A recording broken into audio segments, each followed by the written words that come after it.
Hey guys, so today's the video of reviewing using the HTVRONT 2 with our DTF transfers to see if they can get enough pressure to press into the fibers of the garment. A couple of things before we start. The HTVRONT 2 now has the ability to adjust the pressure. However, they state the pressure that they can achieve is 170 pounds. When we're talking about pressure for heat presses, when we give our recommendations for using DTF transfers, we give the recommendations in a PSI measurement, which is pounds per square inch. But I did reach out to some people in the industry, one specifically whose son is an aerospace engineer, who basically there's really no good way to have a comparison if 170 pounds is going to be adequate pressure when we are looking for a minimum of 60 PSI to be sure that the transfer is going to press into the garment and is going to be of the highest quality and last. So we know that going in, basically 170 pounds is a little bit misleading thinking it's going to be the same as the PSI, because it's not. But we wanted to go ahead and try it out anyways. I know that specifically I like to see something in real life. I like to see a real review of something being used before I purchase something. We decided that we wanted to help our customers and those in the industry when they're looking for a heat press to make sure that they're buying something that is going to be of the best quality.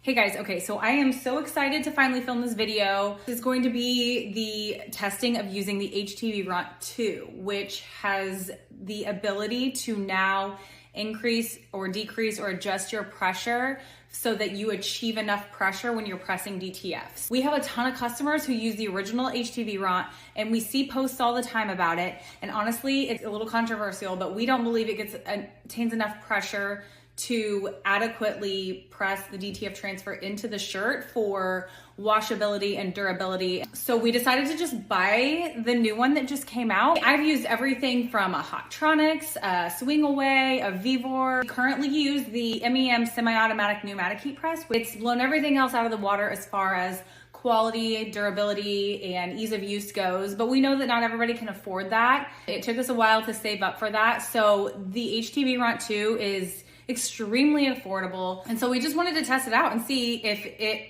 actually achieves enough pressure. We're gonna do a wash test, how we test all of our DTF prints. We are a DTF printing company, Diebold Tees, and so we will use our transfers on there that we use for our other quality control wash testing. We wash our garments in harsh conditions such as the sanitized cycle, so it washes on hot with OxyClean and fabric softeners because they say you're not supposed to use those things. So we use them in our wash testing to see if it withstands those products, and it does. It does withstand those harsh conditions. So that's the same wash test that we will use for this. That being said, I'm gonna go get the heat press. Okay. Whew. Here it is. Okay, so you can see we've got the HTVRONT Auto Heat Press 2. Let's unbox this bad boy.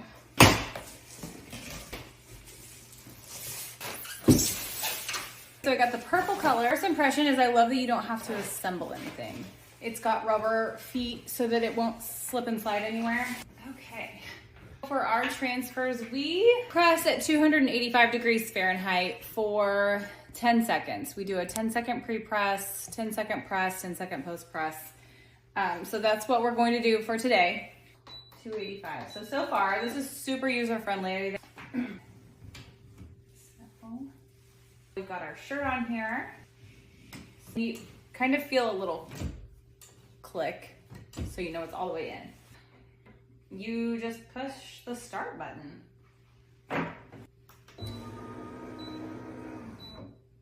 Nice. Okay.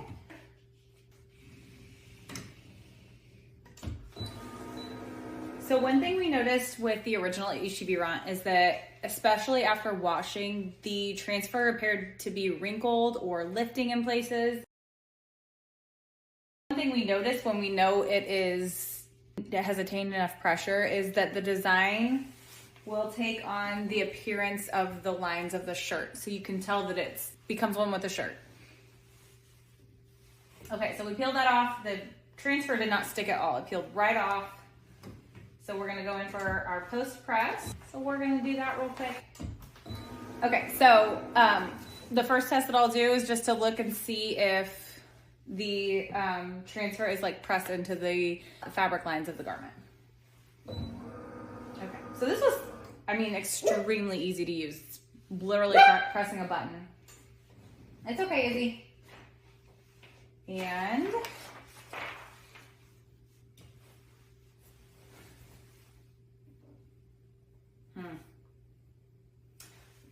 I don't feel like there's enough pressure on that one with 70 pounds. And I don't know if you can tell really well with the camera, but that to me does not have the lines appearance of the shirt. And I can post pictures to show you what I mean. But we have the ability to increase the pressure. So luckily the transfer, you know, it's stuck appropriately. It's just there's like a little bit of wrinkling and it's not pushed down into the lines. Let's increase our pressure to 90 and let's see what happens.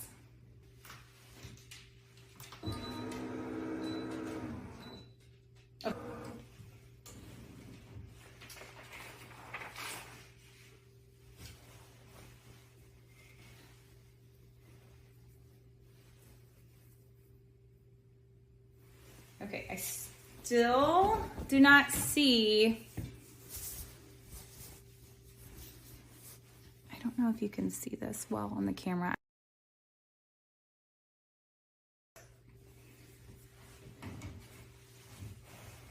I'm going to take a picture of that and compare it to one that we pressed.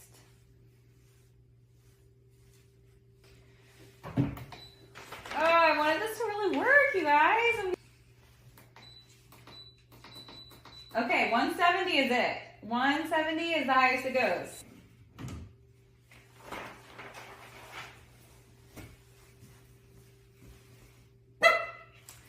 I am still not loving this. This is just not getting enough pressure. The other thing I might try is using a pressing pillow. I mean, if you can't even get your t-shirts to press with enough pressure, then that's gonna be a problem. This looks better than the first one I did. It's still not quite there. They are just little pillows that you put in between your garment. They're great for using for like jerseys and stuff so that if you've got like a mesh jersey, the transfer doesn't push through to the fabric on the back, or for sometimes on a jersey where the stitching is sewn, it can make uneven pressure. So I use them a lot when I make jerseys, but let's see if it adds enough to press down into the fiber on 170.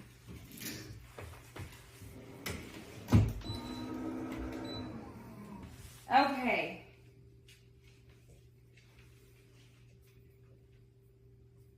I just don't love it. Dang it. I'm gonna try 2 pressing pillows. This is my last hurrah. And then that's it. I'm just gonna try 2 and then we'll try. I'm gonna put this thing on. And then I'll try a sweatshirt and we'll see if that has enough thickness. I don't know. We are also going to review a Vevor heat press. I always see a lot of those in a fancier studio, potentially at a Heat Press Nation. I know a lot of people use those. I have an A to Z swing away from Stalls that we will also test and see, you know, which one is going to give you the most bang for your buck. That thing I've had forever, though. I press hundreds of shirts on that thing. Okay. We will let the wash test be another deciding factor before I say for sure. It's gotta be pressed into the garment for me. That's it. Okay, let's try a sweatshirt. We'll see how it's. Okay. So this sweatshirt isn't super thick. This one I'm gonna let just sit, even though it's instant peel, just because we didn't have the high pressure on that one. And also because it's got thin lines and I wanna see how they do. Again, I'm at 170 pounds, which is the highest you can go on this thing, but it still didn't achieve. I'll show you guys a video with the MEM and you can see what we're comparing it to. All right. I want to love this machine, you guys, but I just don't think it's going to get the right amount of pressure. We will wash these on hot in our harsh conditions, and I'll let you know how they turn out. They don't look bad. It's just I can tell there's just not enough pressure to press them in. So it's one of the most important things if you want your transfers to last. They can outlast the garment. It's just if you have the proper pressure. So there's things I love about it, but ultimately, if it doesn't achieve enough pressure, I would never recommend that you buy it because you're gonna waste tons of money in having to redo shirts. So, okay, so this is after they've been washed and dried. You can still see that they're not fully pressed into the garment, and doing some research, we found on their website, they state that the machine does 170 pounds of pressure, but that's not PSI. So there's a different measurement of pressure. So they're related, but they're not the same. So unfortunately, it just doesn't check the adequate pressure box for DTF transfers. And so for reference, this is what it should look like. This is what it looks like after being pressed on our MEM. As you can see there, it is in the fibers of the shirt. Okay, so going over the testing parameters that we chose to do for the heat press. We tested the temperature accuracy and consistency. We used a thermal heat gun that basically uses a laser that you can point to the platen and it will gauge the temperature so that you can test the temperature of the entire platen and ensure that there is an evenness of heat and consistency so that there's no fluctuation of the heat setting when you are pressing. And we found both of those to be adequate for the HTV AutoRunt 2. There was an even amount of pressure. However, because the pressure gauge is in pounds, it's not really an adequate pressure setting because whenever you're pressing DTF transfers, you want to be able to measure that in PSI. Ease of use, it was incredibly easy to use. I loved that it was easy to load the shirt onto the platen, push it in, and just press a button. That was amazing, honestly. And I know that's huge for a lot of people. The repetition of using a heat press over and over again can be hard on our bodies. Found it to be very durable. It seemed like high quality products that were used. The only other downfall would have been that it was a small platen. It was a 15 by 15. If you're wanting to expand your business a little bit, I've found that most people in the industry prefer having a 16 by 20 at a minimum platen size. So with all of that being said, I would not recommend purchasing the HTV AutoRunt 2 for DTF transfers. Now, if you're using vinyl, I know that that's what they were created for and works great for that. But specifically, we are testing this for DTF transfers. I would not recommend the heat press solely based on the fact that it does not achieve enough pressure to push the transfer into the shirt. For commercial printers in the industry, that is the highest of quality that you can get. If you're using the HTV AutoRunt and you like the way it works with your DTF transfers, more power to you, you do you. This is just our opinion on what we think would work best for our customers and those in the industry that are looking for a good heat press to use with DTF transfers. And just to quickly wrap up here and show you after the washing and drying, this is our control. You can see that the transfer is pressed into the fibers of the fabric. The lines there you can see. And then this is the one from the HTV AutoRunt 2. You can see where it is not fully pressed in and there's sort of this wrinkled appearance. That long term will not withstand the washing and will eventually start to crack, peel, and lift off of the shirt. If you guys have any other heat presses that you'd like us to try out, just comment below and let us know. Thanks for watching.